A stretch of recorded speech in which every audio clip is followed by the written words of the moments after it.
Welcome back to Mornings with Jaresha. It's another great morning and a great day.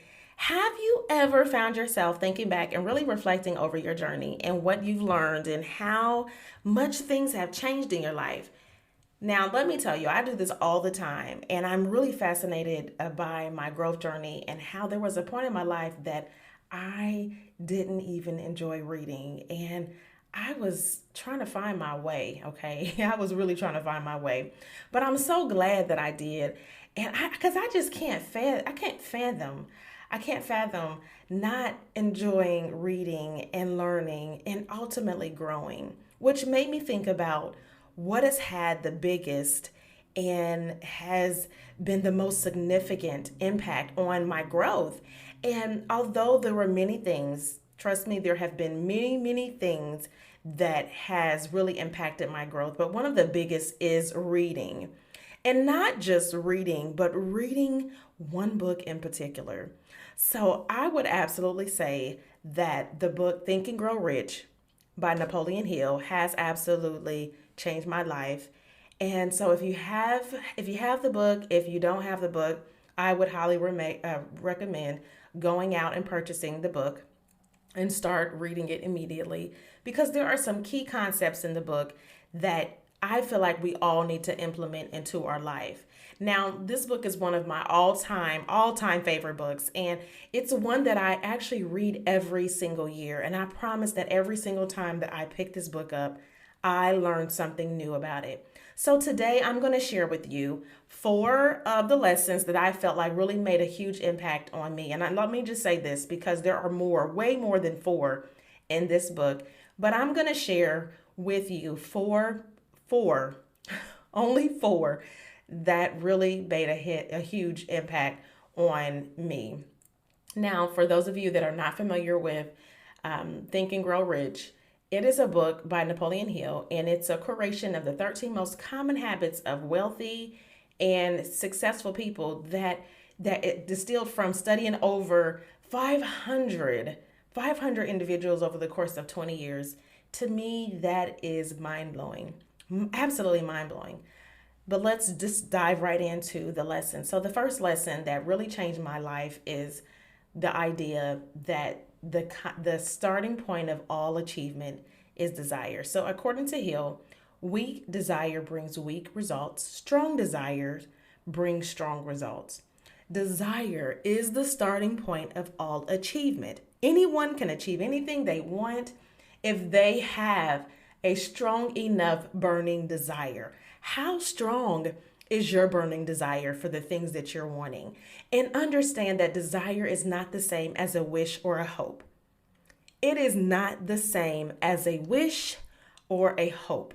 Is your desire strong enough for what it is that you're wanting? Is your desire strong enough for your goals that you're wanting to accomplish? Your dreams? How strong is your desire? Is it a burning desire? How strong is your burning desire? So Hill actually states and writes that most practical of all methods for controlling the mind is the habit of keeping it busy with a definite purpose. So, what is a definite purpose? A definite purpose can be a goal or anything you desire to achieve with two distinctions. First, it should be one major definite purpose and not many. And second, it should be definite. And so in the book, Hill shares a 6-step method on how anyone can achieve what they desire in life. And so, with these 6 methods, one of them being, he says to fix your mind on the exact amount of money that you desire to achieve. Second, determine exactly what you're willing to commit to receiving the amount of money. The next thing that you would do is specify an exact date by which you want to achieve it.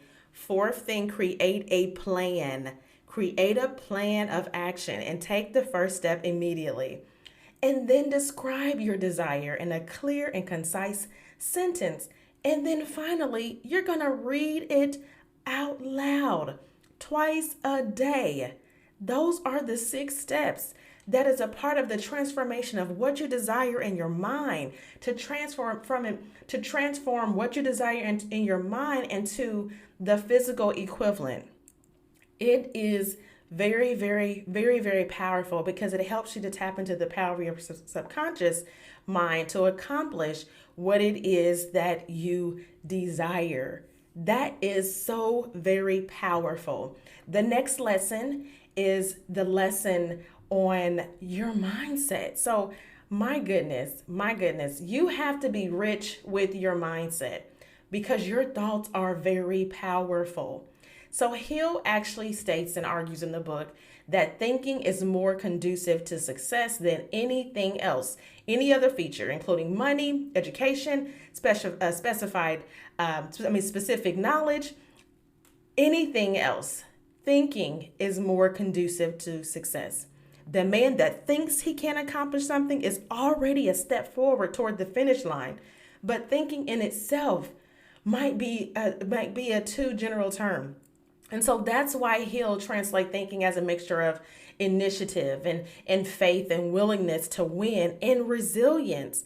How powerful is that? How very powerful.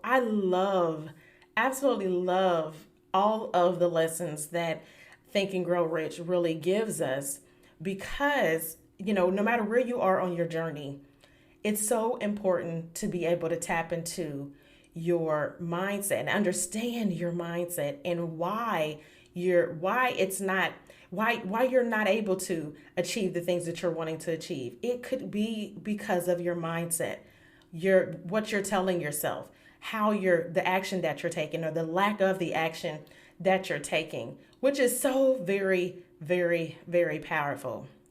So one of the other lessons that I really felt like impacted me is the knowledge lesson. And so we all have heard that saying that knowledge is power. Okay, but think about this for a second. Knowledge is not power. Power is power. Knowledge is not power. Power is power. Because knowledge is only power when you put it to action. And Hill states that very thing in the book where he says that knowledge is nothing without action. Knowledge is only potential power. It becomes power only when and if it is organized into definite plans of action. Now, how powerful how powerful is that? Definite plans of action and directed to a definite end. Now, that right there alone should just excite you because I think that we get so caught up in we know these things and again, maybe it's the educational system that you've been a part of, or you're in school now, or the lessons or the knowledge that you have from going to school. What are you doing with it? If you're not using it, if you're not doing anything with the knowledge, then guess what? It's not powerful. It is not powerful at all. And so knowledge is power. And if you want to achieve outstanding success, you must use your specialized knowledge. Is That's what he'll suggest in the book, and he gives us examples to really differentiate between education and knowledge. And he writes that professors and teachers are highly knowledgeable, but some of them are struggling with their finances because they fail to organize their knowledge with practical plans. And so that right there in itself, the fact that you must organize your knowledge with practical plans. It is the application of knowledge that's important. Knowledge itself is just a form of potential power. What are you doing with the knowledge that you have? Are you just sitting on it? What are you doing with that knowledge? Knowledge itself is it can be powerful. It's potential power. But if you're not going to do anything with it, then it's nothing. It's nothing. That to me was mind blowing, very mind blowing because of the fact of, when I think about my own journey and the education that I've received, and then as far as being a coach and helping others, that knowledge, just having the knowledge and sitting on it and not utilizing it. What plan have you put into action? How are you utilizing your knowledge? Have you organized your knowledge with practical plans? That is the real question. That is the real question. The last lesson that I will share with you today is the power of the mastermind. And for those of you that are not familiar with what a mastermind is it is something that's very powerful to me, because it's a group of like-minded people who meet regularly to push themselves towards their goal, hold each other accountable, and tackle challenges and solve problems together. Now, this whole concept of mastermind is powerful, very powerful, because if you have a vision and if you have, desires and faith and knowledge and imagination, you have to do something with those things. You have to do something with it. And so and so very often we may find ourselves saying, okay, I have this vision, I have a desire, I have faith, I have knowledge, I have an imagination. What's next? The mastermind is what's next. The mastermind, and surrounding yourself with like-minded people, people who you can trust, and and you can lean on for intellectual perspective that will give you insights and really help you and empower you to you can draw inspiration from them.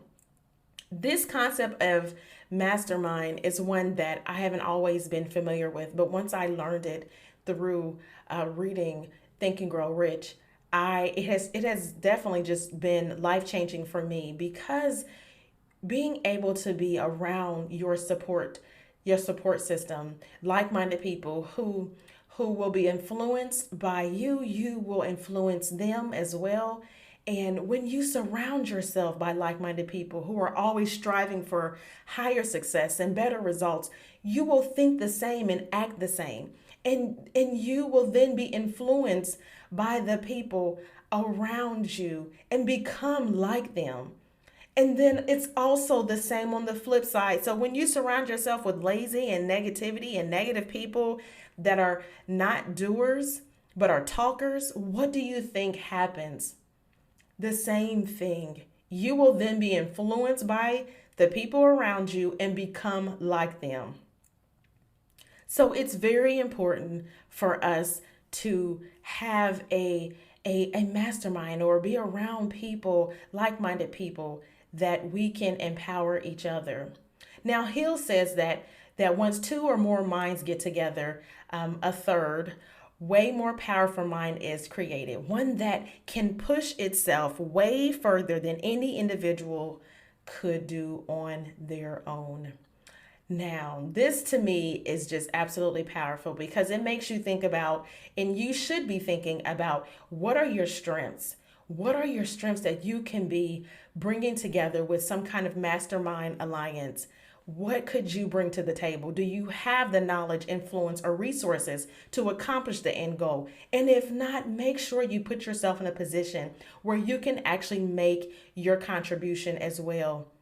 This mastermind alliance concept is just, again, it is very powerful, because it's not about completely outsourcing your idea and waiting for its resolution and then going to take credit if it succeeds. You have to do the work. You have to do the work. You have to assume responsibilities for yourself and for others. The whole concept of the mastermind is very powerful. But this is just one, and I've shared four of many lessons that has really impacted my life. Think and Grow Rich will change your life, and although I've only shared four today, it will truly, I know for a fact that it will truly impact your life as well. We all want to have success. We all desire to have success. And why not start this journey so that you can change your life and achieve the success you desire through the changing of your thoughts. This book does that. It starts that it starts that process for you. It opens your mind and it keeps you wanting to read on, read more. But I had to share because the fact that this book has absolutely impacted my life. And I love being able to share when something of this nature has impacted my life like it has and continues to impact my life. The book shows us how you must think to become money conscious and how developing the right mindset is the starting and ending point for all riches. It will transform your life. So I hope you're ready. I really hope you're ready because it's time. It's time for transformation. It's time to grow. It's time to execute on your goals, your dreams, and your purpose. Let's get it. Let's go.